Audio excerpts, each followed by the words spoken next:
brains in the outfit. She's also the timekeeper. So we have to go molasses along that. Yeah, that's funny. No, what that means, I'm from New York, and there are implications of that. You should remind that, it's just reminding me that it's not about the volume, but to sort of, so I felt, she told me that this morning, so I really felt like I was moving through molasses. That's the slowest I've ever spoken, so that's probably not your experience, but if you got more than like a verb in each sentence, I'm growing. I just get excited. That's hard. We appreciate the enthusiasm. Yes. Yeah. So, I want to say something that we didn't get to in the plenary. So if it feels a little clunky, that we'll do that and get into evangelism. It is clunky. I wanted to show you a few pictures that we didn't get to this morning. And also, by the way, feel free to, so many things to say. So I was raised in a very Irish Catholic home in New York, and Irish Catholicism is a denomination of Catholicism. By parents who were raised by nuns as orphans in the church. So I have a very close connection with Catholicism. Went to Mass every day in middle school. And I went to public school, so I was going to Mass alone. And in high school, and in college, and in graduate school. And my graduate work is actually in Catholic systematic theology. And then I worked for the Cardinal Law in Boston in the 1980s. I was a speechwriter, among other things, for the Cardinal in Boston when everything became public. And I was one of the ones in the beginning whose job it was to defend Cardinal Bernard Law against the globe and the atheists and the Jews, is what he said, who believed owned the globe and wanted to take down the church. The funny thing is there were a lot of people that wanted to take down the church in Boston. But it didn't take us long, those that worked in the church, to realize very soon that we were on the wrong side. And that the globe was right.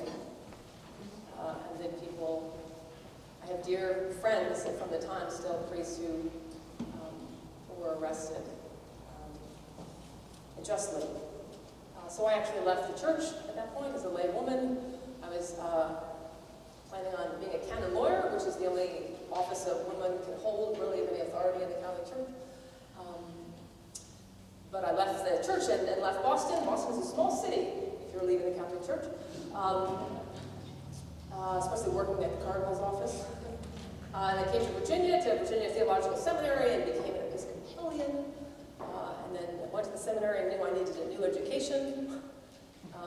Not that I didn't know anything about Episcopalians, but it's what the Catholics told me.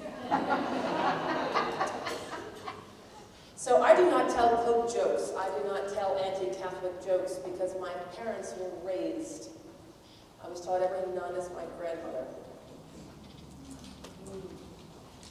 I was at an event last week of people of a certain age. I'm in my 40s. Most of this room is in their 60s. And the joke, the shtick at the end of this vacation week was a game show. We were on a boat cruise. We got it as an anniversary gift, but I don't even remember what anniversary it was because it was pre-COVID and you had to buy these things a year in advance. Does that make sense? So of the Rhine, and Lisa and I are not big travelers. We just don't have the time. But we bought this big trip, this one, and it was all women, this small boat cruise. And it was fascinating because we bought this trip years ago when it was the spring break of our seminary. Does that make sense? It was like perfect. This year we left on Maundy Thursday. But contractually you can't get out of these. I mean, we could get out, you just lose your money. So it was sort of traumatic. I'm not just saying that to brag about our churchness, but we were just kind of rudderless. It was weird. We were in an airport on Maundy Thursday. So we went to the airport chapel and with this Purell wipes, did feet. Then on Good Friday we were still traveling. We found another airport chapel. one in London, then we found one in Amsterdam. We sort of did the Triduum with airport chapels with other people. It was incredible. And then we arrived at Easter morning. I should say that the Saturday night, Passover had been Friday, remember?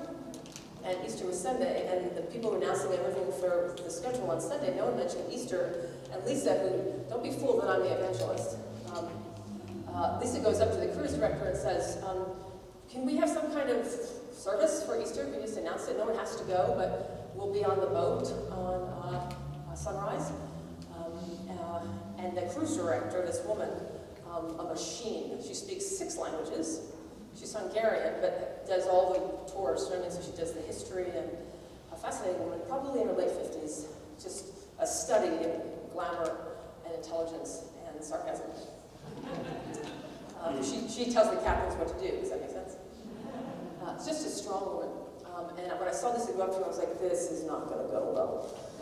And she said, no, that's fine. You can actually announce it. So they announced this night, this cruise for a woman, that there was an Episcopal priest in the room. I was sad she said that, because I wish she would have said there was an Episcopalian. You don't need a priest to greet the Lord. But that was I get it. That made them feel like it was legitimate. Right? I almost stood up and just said, you do realize Lisa Kimball, the lay person, we want to get t-shirts that say stay lay. Because our church has a habit, if you even can spell Jesus, to send you to seminary. Okay, that's a problem. I've been recently ordained myself, by the way. We had the stay lay t-shirts on for 25 years. And then I reached the point where I realized the church being what it is, there are some people that need to do what we do together in this role. So we like to think that we wish everyone could discern their orders as respectfully as we were able to, discern ours. Nothing was automatic.